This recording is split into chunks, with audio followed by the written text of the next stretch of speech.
You can promise not to ever tell anyone what you saw here. And then nothing will happen. And you'll get cookies.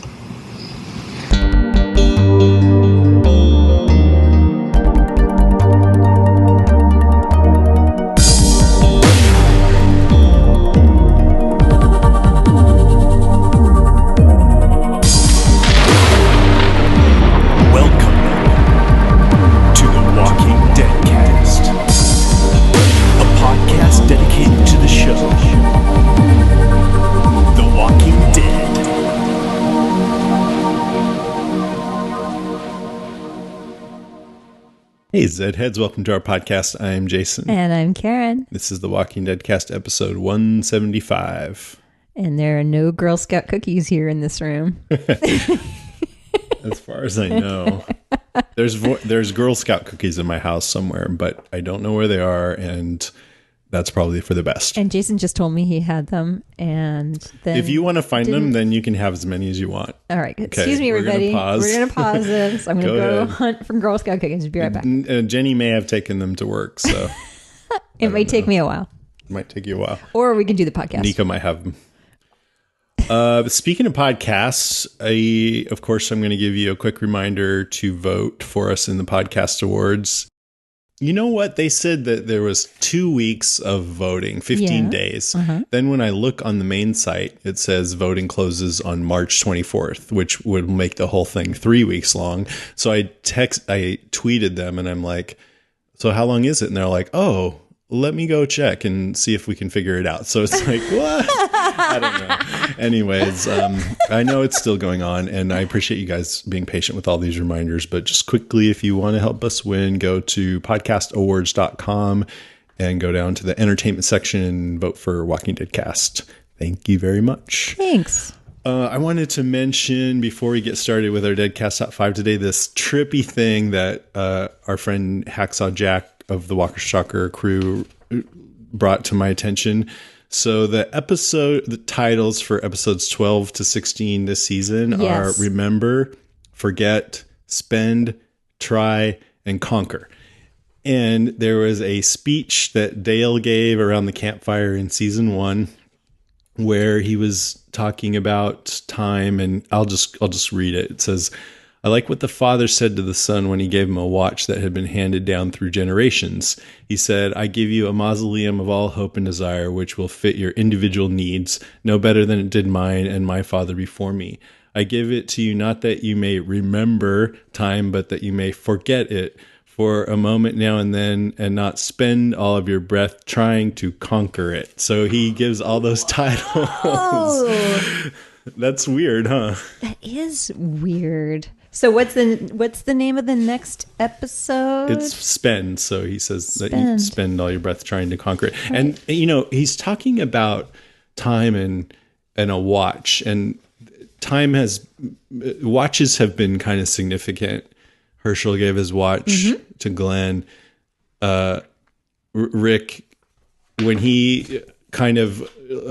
an episode or two ago was talking to Deanna, and she was convincing him to stay, and she knew what time it was. Right. And then when he kind of decides to stay, that's when he winds his watch. Right. So it's kind of a symbol of going back to society where time matters. Where time matters. I still don't understand why they're referencing all of this. They also had a Glenn recently remember know how to fix the RV battery because of Dale, so it's kind of a Dale callback. I don't know. It's really interesting. That is interesting. I've been making up all kinds of reasons trying to figure it out why each episode is called what it is. Mm-hmm. And this one's called Forget. Well, let's go right into our Let's do it. Deadcast Top 5. Attention shoppers. Deadcast Top 5 in 5, 4, 3, 2.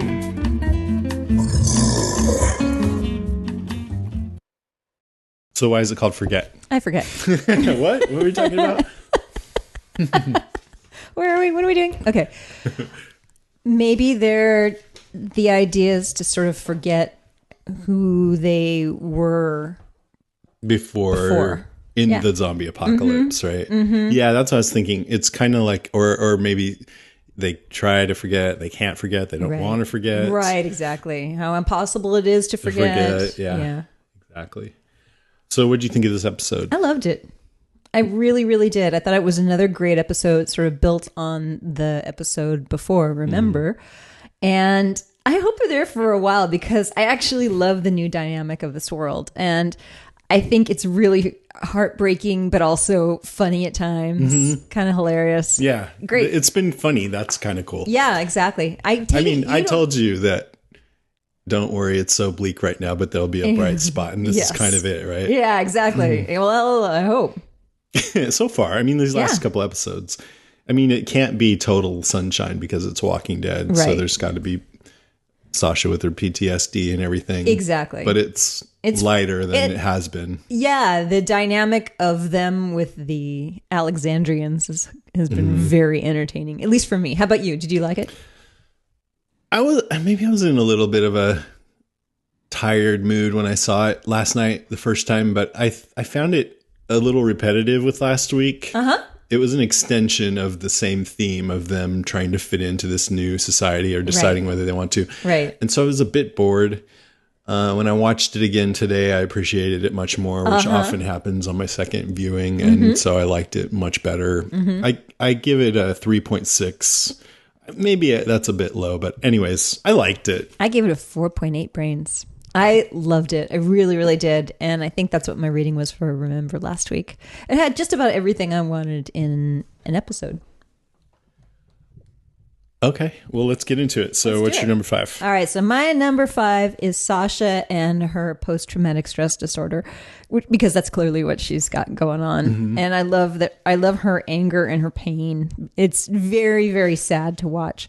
And I think she really needs to make a couple of good friends. You can tell Tyrese and Bob helped bring her back a couple of times, and she needs that again. And she doesn't really have anybody at this point. She seems very lonely. I've never known anyone who had PTSD, or at least as far as I've known, but I imagine that it's pretty tough to come back from. Yeah. You know, even if you have friends. I mean, maybe it would help. It would especially... Well, I was going to say to have people who went through the same thing as you did. So she just needs some support from the friends that she does have already, you know, her family. Right. Who's the most PTSD, I think, is Rick besides her. From what we've seen, he seems the most like kind of battle scarred. He does. And yet he still has his not son. as bad as he her. Still has his son and his daughter, which is a lot more than other people have. She seems to have taken it the worst. She's going through a hard time, and it's I actually have enjoyed Sonequa Martin seeing her suffer.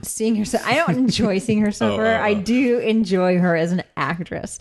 I loved that the whole thing, taking her through the intro, and at the end she just looks so defeated. Come and get me. And she says, "Come get me." But see, now I thought that she said that. Well, I wondered, but when I really thought about it, especially at the end when Deanna asks, or Rick's trying to get. She thinks that somebody should be up in that watchtower all the time. Yeah. Duh, of course, he's right. Yes. And Deanna says, well, I'll make up a schedule. And immediately Sasha's like, put me on there as much as you can. I'll be up there all the time. At the beginning of the episode, she's shooting the family pictures. And then when she says, come and get me, I think maybe she just wants to kill something. I mean, I almost feel like she's going to go over the edge and be like one of those clock tower people that shoots people. I'm like, maybe we shouldn't be putting her on the schedule yet. And Deanna sensed that, right? She's like, why do you want to do that? But Maggie cut her off before she could answer. I want to kill. I just want to have a good shot at everybody in this town. Yeah, Maggie's like, oh, she's a great shot. Yeah, anybody who talks about lemon cakes is going to get it right now. Miming pointing a gun down at everybody. Yeah, you'd think that Deanna has never, heard of the Texas incident, or maybe watched, anything like, say, Buffy the Vampire Slayer, There I've Said It, or Inglourious Basterds. I mean, good Lord. And then the awful cocktail party, But Deanna said no. She didn't let her. do it yet. Yes. She said, come to the party, then we'll talk. Then we'll talk. You come to our awful cocktail party so that you'll really feel bad about that. I know. I It's mean, like the worst possible thing they could have had her do. cocktail parties, under the best of circumstances, cocktail parties can be really rough. I was thinking that too. I'm like, I've had that experience at party where I'm like, I kind of want to go, and people are like, no, come on. Yeah. And it's like really awkward. Yes. And without the zombie apocalypse or the PTSD, it's just any party. Under the best of circumstances, they're rough. No, you've had some good parties at your place. Thank you. But that's not cocktail parties. I'm talking about like when your spouse invites you to a party of like her coworkers, and then you go there and you don't know anybody. Yeah. Yeah, that's very awkward. I know. I sometimes you can turn it around, but not always. I don't know. Well, I have a few things to say about her. So I thought her shooting the family photos was a bit heavy-handed. Yes, there were lots of things about this episode that were heavy-handed. Well, yes. That and Daryl and the horse and taming the horse is like Daryl, the wild beast being tamed, was a bit heavy-handed. He's a wild horse. He's a stallion. I just thinking about how it was pissing off Sasha to hear anything mundane. Yes. Because how can you care about that after what I went through? I just started cataloging all the mundane things that were brought up in this episode, the trivialities. Ooh, So I might not have caught them all, but Olivia, who worked in her coffee shop and makes prosciutto and pickles. Yes. Which is great. Yes. The recipe of mashed lima beans, cocoa powder, and a little sweetener. Sounds horrible. Yeah. Applesauce instead of eggs sounds really bad too. And chocolate healthy. cookies. Eggs hold things together. Applesauce does not hold together. I've heard that that's actually a viable Really? alternative. Mhm. Okay. I have. Maybe I'll try it. Do you have any other recipes? Just kidding. Let's talk recipes. Turn this episode into this week's boring episode of The Walking Dead. No, I'm just kidding. Wow. Just kidding. Then how Mrs. Niedermeyer keeps talking about how she wants a pasta maker. That was another mundane subject. But that was funny because of funny, the joke that went through. That was my favorite one. Someone taking too long with the book club book because they only have one copy to pass around. Did you hear that? That was so funny. Didn't it remind you a little bit of Lost? Lost, yeah. The book club. Tea's better when it's fresh. Asking what her favorite meal is. And I like that Carol sees all of these topics as a way to blend in, where Sasha sees them as like stupid, offensive distractions. Yeah, exactly. So everybody's handling this in their own way, which is what this episode was about, kind of seeing how they adapt or not. Yep. Exactly. What's your number 5? Okay. I'm lost. I'm all turned around. It's Carol. Carol. Let's talk Carol. Who was my favorite thing about this episode. Wouldn't this be your number 1 then? No, because I'm not going in order of favorite to least favorite. Because sometimes we have complaints. I still am not sure I like Carol, like her character right now, but I love watching her. She's scary as fuck. Yeah. I love her. And I mean, I don't even know. Sometimes I feel like, okay, I can understand why she's doing what she's doing. And it's kind of controversial maybe, but it's for everyone's good. Other times I'm like, God, what is wrong with you? But anyways, seeing her, for one thing, it makes me feel so glad that she didn't die. Yes. You know, we heard that she was supposed to die. She's dead in the comic. Yep. But they're really squeezing the potential out of this character. And it makes me sad that some characters don't get that opportunity. Like I want to see what Herschel would be doing in this environment. Yeah, or Shane especially. Yeah. So I wish this show could find a way to kill people off and still keep them around, but that's an impossible That's a paradox. zombie. It's not going to happen. That's a zombie. There's a great interview this week with Melissa McBride that really, like, her scaring the kid was awesome. It really was. It was hilarious to watch. Yes. To see that kid's big eyes. Yeah. But my first reaction was to feel really angry at Carol for doing that. For scaring the nice young boy who just wants cookies. Yeah. But then she talked about an interview on, I think, Entertainment Weekly. They say, okay, let's talk about that big scene where this kid, Sam, catches you stealing the guns and you basically get all up in his face and threaten him that he will be eaten alive by zombies if he tells you Pretty intense stuff. What were your thoughts when you first read that scene? She says, I love the scene. It was like, this is going to be such a fun scene to do, which I could totally see. I'd feel the same way. And Major Dodson, that's the kid's name, is such an awesome kid. I feel like we hit it off right away. We share a similar humor, and he's curious and precocious and funny. I was really looking forward to doing that scene. I thought, she's telling a story. Story time. In a way, but also, wow, what an interesting way for her to again protect the group at all costs, because she's trying very hard to keep her place so that she can go undercover and watch to see what's going on and know who these people are. And that's so important to the survival of her group and also the people within the walls and the children, him too. She's got work to do. And if you tell anyone what's going on, this is what could happen. And really, that's what could happen, you know? This is not unlike her teaching the children how to protect themselves. This child is unaware of the threat that's out there. They're sheltered. They don't know what's going on. But if my cover's blown, some bad things could happen. So that's what she thinks.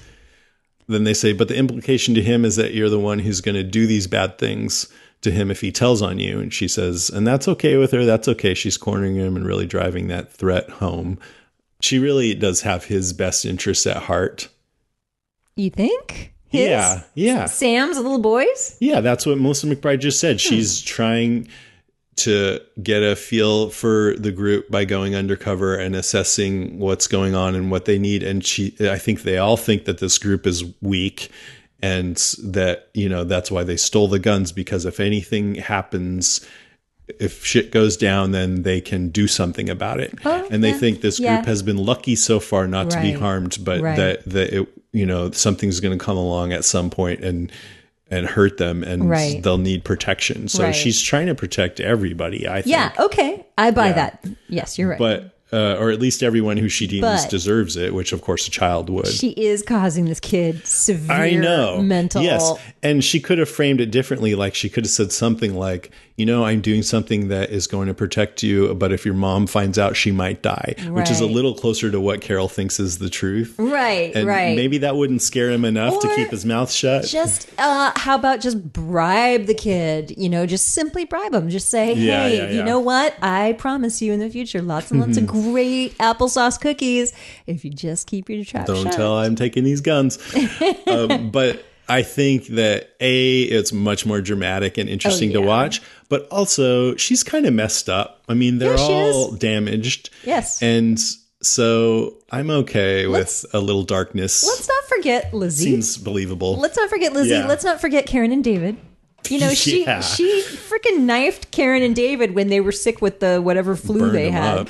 Yeah. And that's pretty hardcore. I mean, you could make a case for she just flat out murdered them. Yeah. You really could. I mean, I really don't think what she did, I think she did murder them, and I think it's inexcusable. And I think that with this kid, that she did not need to resort to that. No. She could, but completely keeping in her character. Heat of the moment. Yeah, it's keeping with her character. And, I'm glad they did do that, because it's fun to watch. She taught knife handling skills to the little kids back at the prison. I mean, it's totally in keeping with Carol, and I just love how she is a scary, scary mom. Yeah, she's a scary person for sure. Yeah, I love her. I know there's probably a lot of people who just want to defend her and think she's a good person and everything she does is the right thing, and I think she's more complicated than that. Yes, exactly. Which makes her much more interesting with dubious choices. She also saved the day. Those guys, I was thinking about that the other day, how really close but several of our favorite characters were to dying over the trough. Pretty much all of them. I mean, the others were in the train car, so they would have been next. Yeah, but they were gagged, and they started on the far end, and then they were working their way down the line, and they were right there. And Carol just had the best timing. If she had been 10 minutes later, maybe. Or if she just wouldn't have done that, then it would have just been the Carol show. And Tyrese. Right, exactly. And Judith. It. Yeah. Maybe Tyrese would have lived. Not for Carol, saving everybody else. Maybe. What's your number 4? All right. So my number 4 is heroes into potential villains. And we kind of got that a little bit with the Carol story.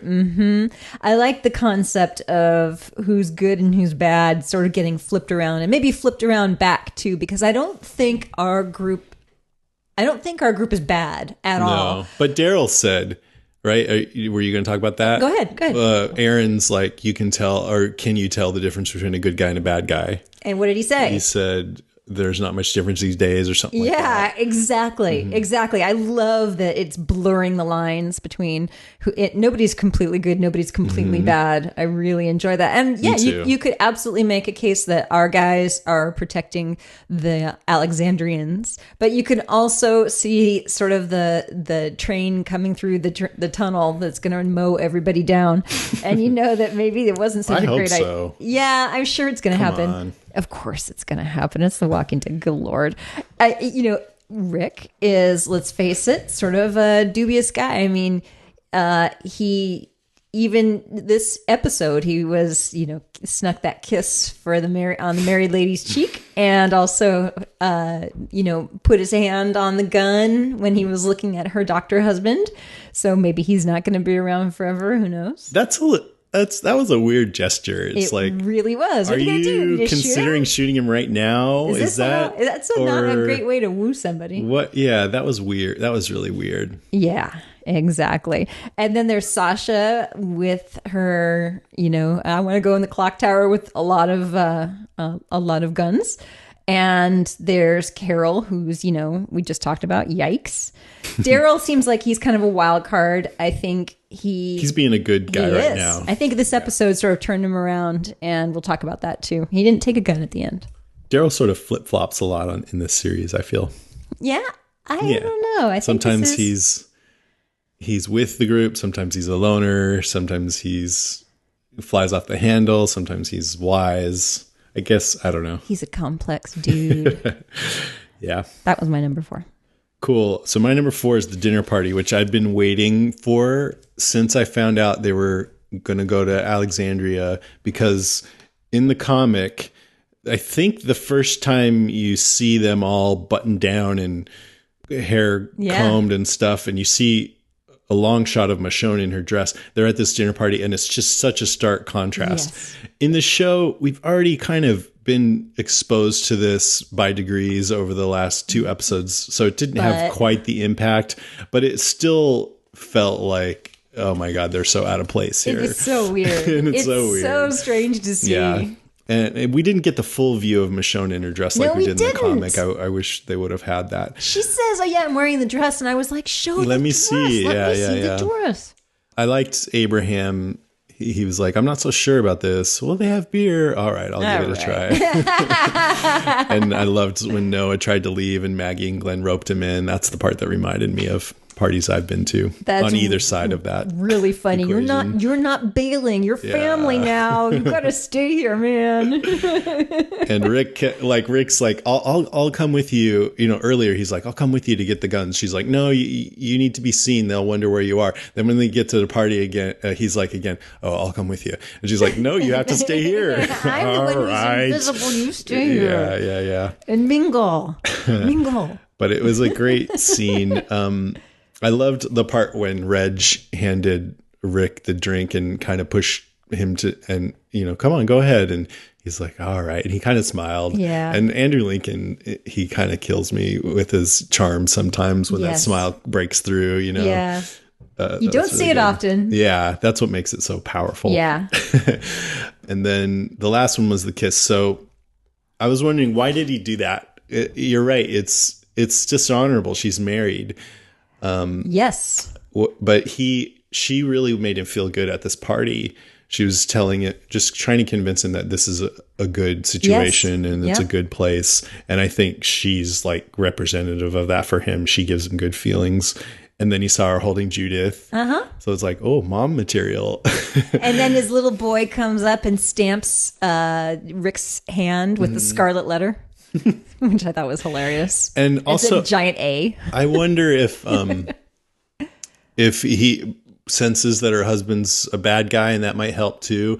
I think he saw the bad guy. He saw how rude he was when. Yeah, but he's a little rude. I mean, I know in TV when you see that you're like dickhead, but in real life you don't go, oh, her husband is kind of rude, I should kiss the wife. Yeah, no, that's true. But Anyway, the letter, yeah, what was that all about? I mean, I couldn't figure out what the hell that stood for. And then as I was reading through people's comments, someone said Alexandria.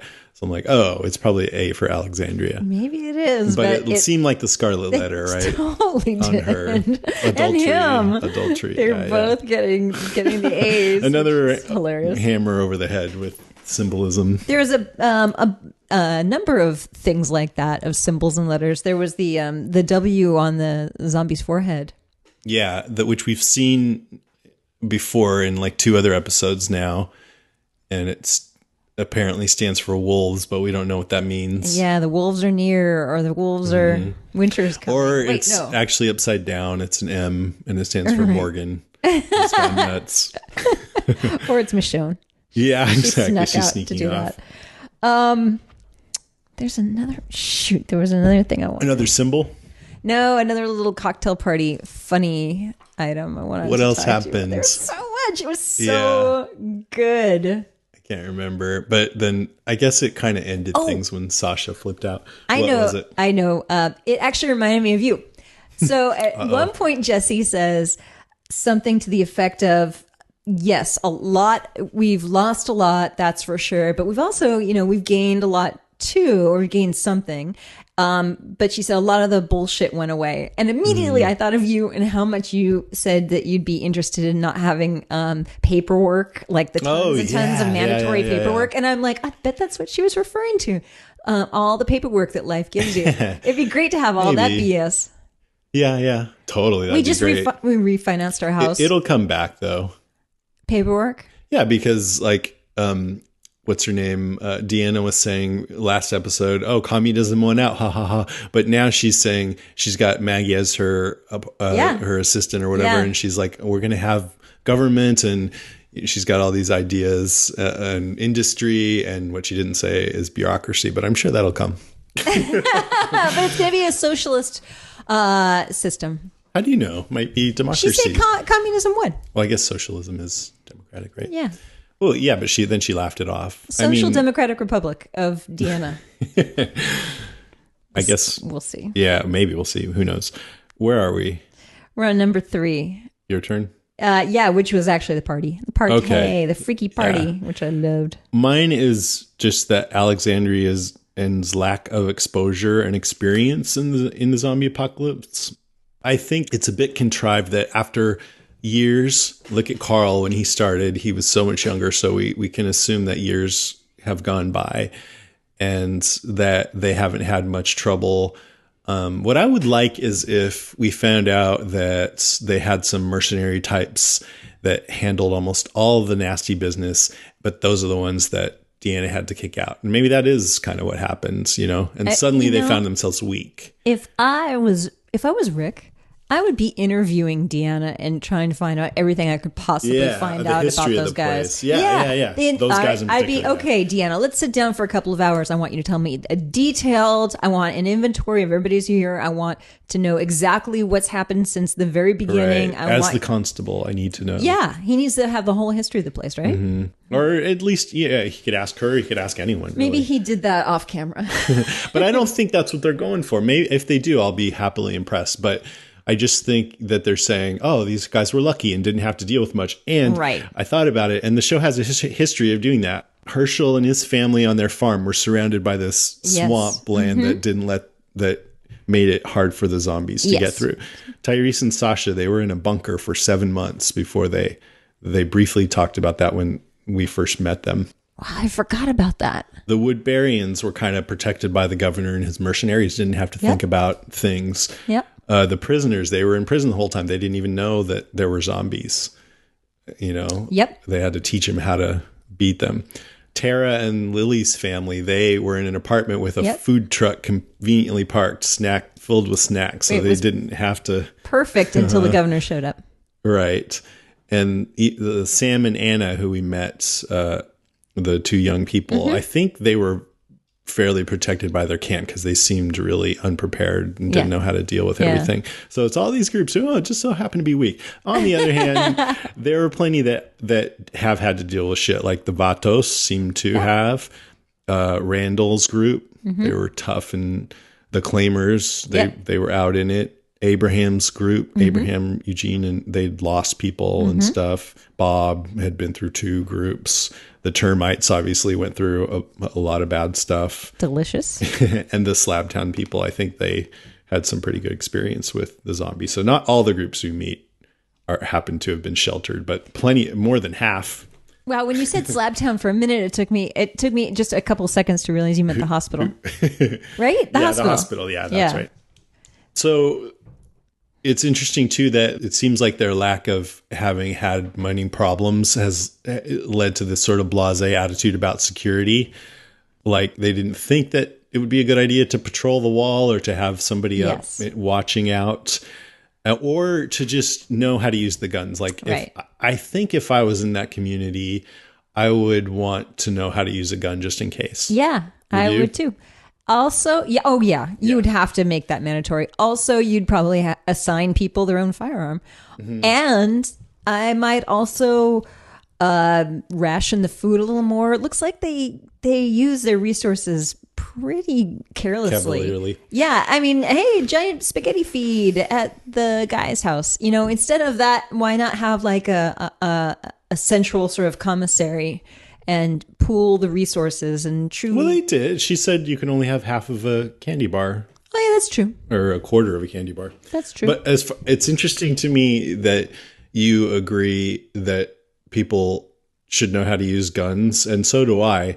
And yet, I'm sure there's probably people listening to this podcast who go, you're in that situation right now, buddy. You think you're safe, but everyone needs to learn, who doesn't learn how to use a gun and protect themselves in this country right now or in this world is a fool. You know, yeah, there's people who are saying that now. It's all perspective. You know? And it's a matter of degree. I don't know. There is probably some merit to that argument, but I hope, much closer to impending disaster than we are. You never know. But, you know, they are. Like, they got zombies all around. Right. Outside. Right.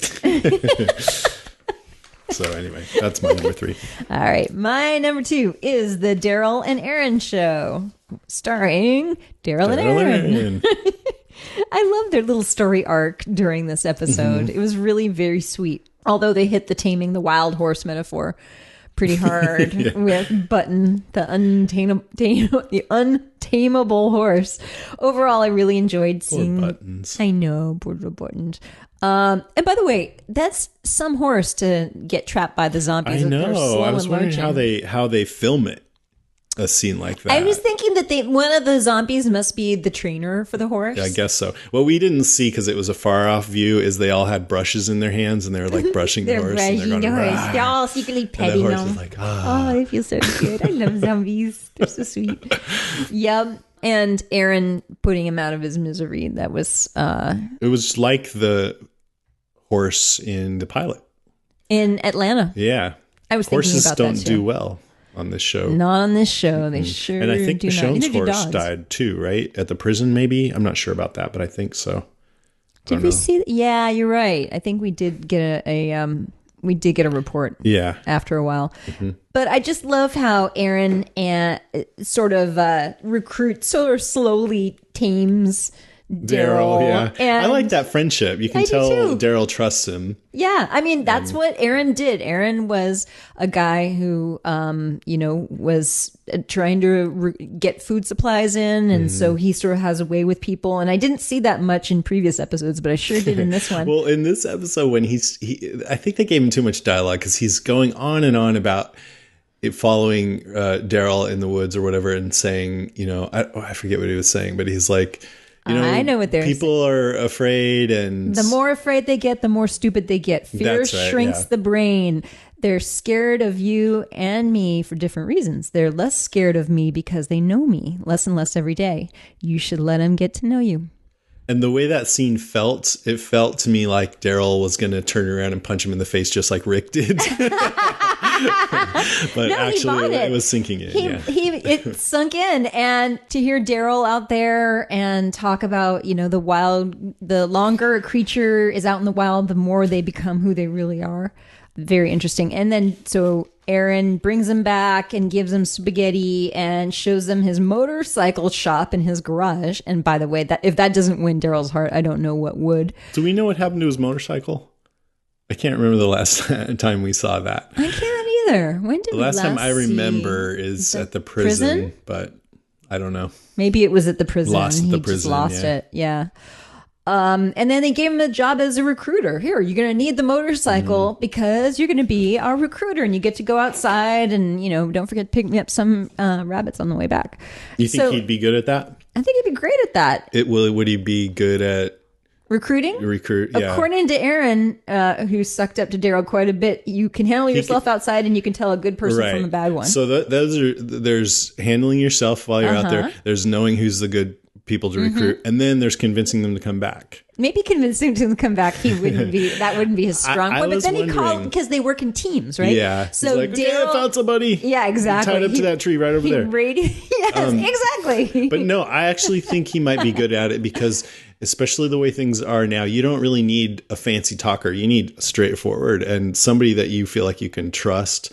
I have a feeling Daryl, like we've said before, he wears his heart on his sleeve. Yes. Maybe he would be good at it. Maybe he would. Yeah. We'll see. I hope we do get to see that. I want to see that. I want to see Daryl try to recruit somebody. I loved, by the way, when they were overtaken by zombies. And not overtaken, but then when the zombies sort of came in and they were killing the zombies, did you catch at one moment a really quick cut where blood splashed on the camera lens of? No, but one of the listeners mentioned that. It was really a cool moment. They said they hated it. They did not. Yeah, that's what I didn't include it in today's emails, but I think it's pretty cool. It was very cool. Wow. Because I took him out of the moment, maybe? I think so, yeah. But I like it. Like an Evil Dead kind of thing or something. Yeah. I mean, exactly. And my last thing is that he bought what Aaron was selling so much that he didn't want the gun from Carol. Yeah. That she had worked so hard to get. And then they invited him over for spaghetti and Spaghetti Tuesday on Wednesday. Yeah. Herschel would be pleased with that. Yes. And his eating the pasta was gross, but pretty funny. Yeah, it was great.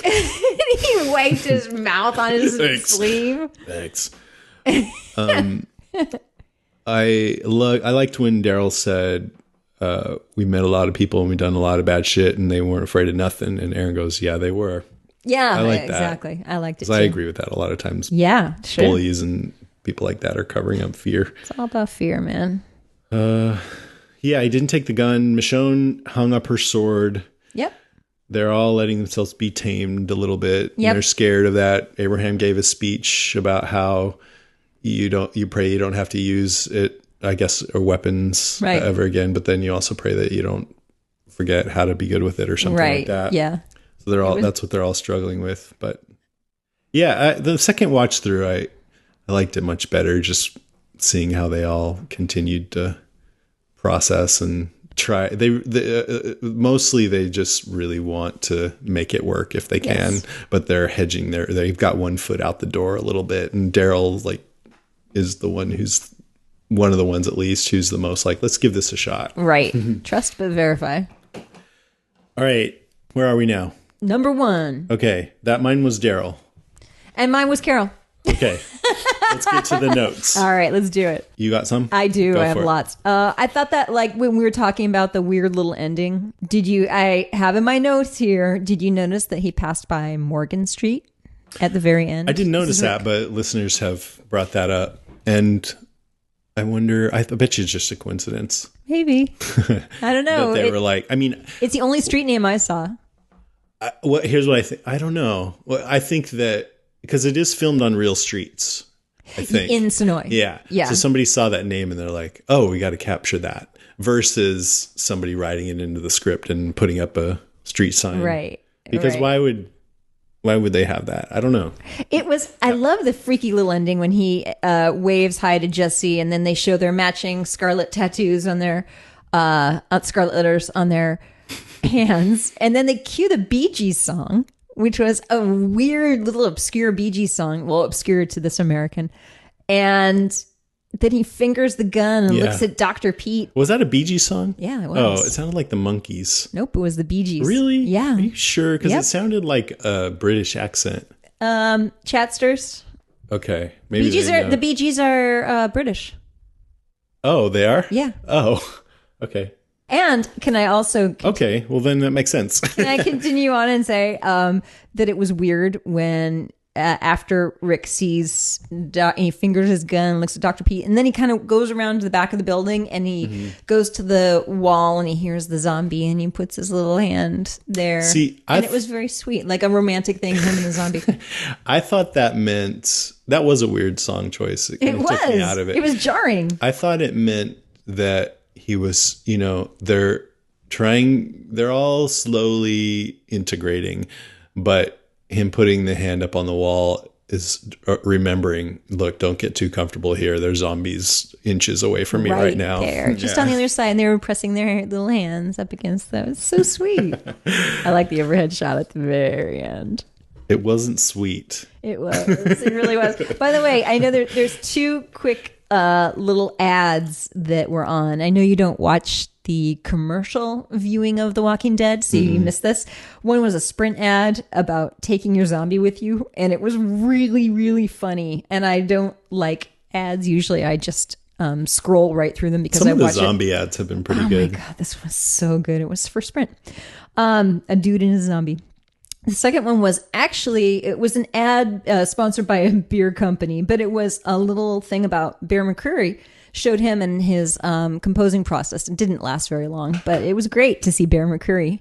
I keep forgetting he's a youngish guy. And I'm thinking, how can a guy be that successful and that fantastic? And he's been doing this for 10 years or longer.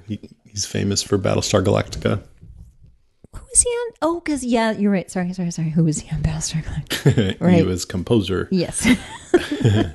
Who was he? Bear McCreary? What? Anyway, those are my comments. Okay. So when they first met Aaron, Sasha said he wanted them all to audition to be admitted in Alexandria. Yeah. And I'm like, what happened to that? They didn't really have an audition period. They had audition tapes. Yeah, but they were already being accepted at that point. Right. At least that's not how it was put to them. It looks like they've gotten the positions because they've been assigned jobs. Yeah. And houses. About the A too. It reminded me of Train Car A, which I wonder. Oh, it was kind of a weird back at Terminus thing. Yeah. Carol shoots that zombie a bunch of times to get rid of bullets because she said they were taking her out shooting and she didn't want to come back with a full magazine. Why not just take some of the bullets out of the magazine and put them in your pocket and save ammo? Because it's not dramatic. That's why. Yeah. Yes. There's one part I really didn't get when Rick said to Michonne something about it's weird they're giving authority to strangers. What kind of play is that? And then Michonne said something like maybe Deanna wants to get rid of them or the townspeople. And if they saw Rick and Michonne wearing police uniforms, that would somehow accomplish whatever she was talking about. Did you get that? You know what? At that point, I think I just stopped listening to her because I was too entranced by Michonne in a police uniform. Yeah, she looked pretty it totally took me out of the scene, and I was just watching her. I watched it a couple of times, and I'm like, I don't have time to keep watching this because I can't figure it out. There's this guy Tobin who's kind of flirty with Carol. Yes, I saw. I can teach you how to shoot, baby. Yeah, I'll show you. I'll show you how to fire that gun. That's right, baby. I bet you that comes back around. And then this other guy tried to flirt with Sasha, and she didn't go for it at all. No, that was. Down. Do you know who that was? That was her other son. So Sasha's son? No. Sorry, Deanna has two sons: right. Aiden, the jerk, and Spencer, who seems very nice, and he was very nice to Sasha. And Sasha was like, "Get away from me, kid." And what else? No, that's everything. Let's get into listener responses. Let's do it, man. All right. This first one comes from Thomas Altman, who writes, "Did you notice the street name behind Rick in the final scene? We were hoping it had something to do with the noise outside the wall or the secret guest on The Talking Dead, but neither, sadly." Who was the secret guest? You know what? I didn't watch The Talking Dead. Oh! So Michael, I don't know. I think Kevin Smith was on there, but Kevin Smith was on there. That counts. The secret guest was the gal who plays Olivia. Nope. Sasha. Nope. Who's Rick's potential love interest? Oh, what's her name? Jessie. Yeah. Cool. Wonder if she's any good. Michael Koska says, if people thought Rick had tapped into his inner Shane this season before, being the other guy in a love triangle seals it. Oh my God. I thought that totally. too, kind of. Yeah. A very It's like, shaney thing to do, dude, covet somebody else's wife. and act on it. God. And then threaten to shoot the guy, shoot the husband. No, exactly come the on, same. Rick. Ned Rogers writes, I love this episode so much. I'm sure that plenty of people will say it was boring, but holy shit, it's so chock full of drama, comedy, and scares. As a comic reader, I was out of my gourd. As a show viewer, I was just aghast at the level of writing evident in this episode as they play with the tension between these two groups, from the exchanges between Sasha and Deanna, Rick and Jesse, Michonne and her sword, and of course, Carol and her need to educate young children. The tension between Michonne and her Sword. It was so sad. Here you go, little guy. Maybe she's named her Katana. I like that scene. Missy Kerrigan says, I read The Scarlet Letter for an English class a million years ago. Can't help but think of adultery when I see a big red A. Also, someone better get Miss Niedermeyer, that goddamn pasta maker. Do you have anything that you'd crave, any appliance that you'd crave after the apocalypse? Coffee maker. Funny, I said coffee too. But you can really make funny. coffee without a coffee maker. Yeah, you sure You can. just have a heat source, something to use. Just use a sock as a filter And coffee beans. and some coffee. You can grind it up with a mortar and pestle. And a pestle. I've been desperate on camping trips before. Dominic Muzio says, even in the zombie apocalypse, people are talking about eating healthy and all natural stuff. I was hoping these self-righteous hippie freaks would have been Walker lunch by now. Delicious, wholesome, organic Walker lunch. Thanks, Dominic. I thought that was funny. Ashley Elizabeth says, I love the suspense it brings and not knowing if I should trust these people or not. I know some shit's about to go down because it's The Walking Dead, but I'm not sure with who. Haha. Carol turned from a nice old lady to evil in 2.5 seconds. Less. Nice old lady. She was always evil in a cardigan. Kristen Halberg writes, watching everyone act normal and clean is freaking me out. I spent the entire episode very uncomfortable. I did too. I know. Yeah. She had more to say, but I like that sentence the best. Natalie Lopna Baker says, as a horse lover, I'm not thrilled at how many of them die in this show. Couldn't they have just let poor Buttons live? I know. And All horses must die. Buttons look like a heck of a great horse too. Tasty. Maria Angel Diaz says, take the cookies, kid. Just take the cookies. Take the GD cookies, man. Good. Laura Husey says, Rick better not love that blonde married chick. She's annoying. Rick and Michonne forever. Rick Schoen. Stephen Kerndl writes, if this show was about the Alexandria group and Rick's group was sneaking around stealing guns or threatening little children, the audience would be screaming to kill them or kick them out. Yeah, it's great like that. I know. Nancy Wolf says, Carol, insert your best maniacal laughter. If that were me, there'd have been a puddle if she was the kid. Yes. Carol's not invisible to the pudgy little cookie monster. LOL. Grippy Bob Doblino. I have a hardest time with that. Who, if anyone, will be the first to be exiled? Daryl? Sasha? Carol? Where is Gabriel? Eugene? What the what? I wonder if there'll be some exile story. I don't know. That'd be interesting to see how that would go down. Yep. Maybe Carol again. She just keeps getting exiled from everywhere. Bethany Hanush says, Rick looked good in that button up. You should have read that one. You really should have read that one. Yeah, I should have. Rick looked good in that button up. Michael Lopez writes, I voted today. I can't forget SMH Team Deadcast. Shaking my head. That's what that means. Shaking my head. Does it really? Mm-hmm. Oh, Team Deadcast. Yay. Thank you for voting. And that's it for Deadcast Top 5. We'll take a little break.